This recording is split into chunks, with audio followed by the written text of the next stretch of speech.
दे रहा है, लेकिन राज्य सरकार 3000 देके उनको मूर्ख बना दे रहा है। तो इसीलिए मैडम जरूर आपका जो दुख है, जो मांग है, वो केंद्र में रखेंगे और वहां से जो भी रिजल्ट आएगा आपको बहुत जल्द अनिल भाई का माध्यम से, जयंती बहन का माध्यम से आप लोगों को पता चल जाएगा। बाकी अंजू बहन को अनुरोध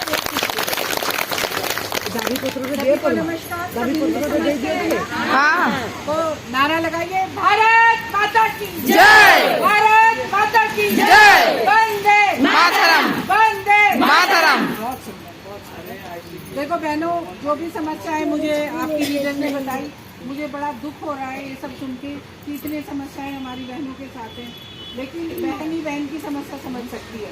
इसलिए हमारी राष्ट्रीय अध्यक्ष जी वानीथी जी ने हमें उड़ीसा में प्रवास को भेजा है। हर जिले में एक बहन गई है, सब समस्याएं लिख के लाएगी, सारी दिक्कतें जो आ रही हैं बहनों के साथ, और हमारे भाइयों के सहयोग से, जिला अध्यक्ष जी के सहयोग से हमें यहाँ आकर उड़ीसा में आप सबसे मिलने का मौका मिला और सभी का मैं धन्यवाद करती हूँ। पहले तो आप कितनी देर से यहाँ बैठे हैं और नमस्कार करती हूँ अपनी नारी शक्ति को, किस तरह वो अपने हक के लिए लड़ाई कर रही है और आप ये लड़ाई लड़ते रहिए लगातार, हम सब आपके साथ हैं। जो भी समस्याएं वो बहन जी ने मुझे लिखवाई हैं वो मैं केंद्र सरकार की तरफ से हूँ राष्ट्रीय कार्यकारिणी टीम में, तो अध्यक्ष जी को वहाँ जाके बताएंगे और उस समस्या का जरूर निवारण होगा।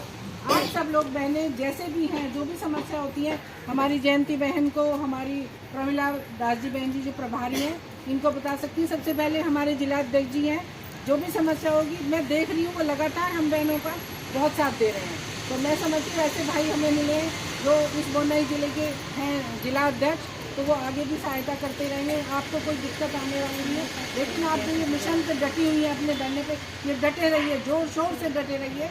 मैं इसके लिए आप लोगों को बहुत प्रणाम करती हूँ कि नारी शक्ति किस तरह यहाँ डटी है। तो बहनों, आपने दिखा दिया है, हम भारत माँ की बेटी हैं, हमको मत समझो कमजोर, हम चाहें तो विश्व मिला दें, चारों ओर मचा दे शोर, हम भारत माँ की बेटी। मेरी बहनों ने साबित कर दिया है कि वो वाकई में भारत माँ की बेटी है। और ये जो बिंदी आपने लगा रखी है, ये बिंदी की लाज बचाने के लिए आप लोग अपने परिवार के लिए यहाँ बैठी हैं, तो ऐसे लगातार बैठी रहिए। और जो भी समस्याएं, हम आपकी समस्याओं के लिए बार बार आपके बीच आएंगे। मेरी बहन जयंती जी जो भी समस्या होगी वो हम तक पहुँचाएंगी। और मैं चाहती हूँ आप ये सरकार को बदलिए और देखिए किस तरह भारतीय जनता पार्टी की बहनें सड़क पे उतर के काम कर रही हैं, और उसमें हम लोग भी आपका सहयोग करने वाले हैं। बहनों के लिए नहीं करेंगे तो किसके लिए करेंगे।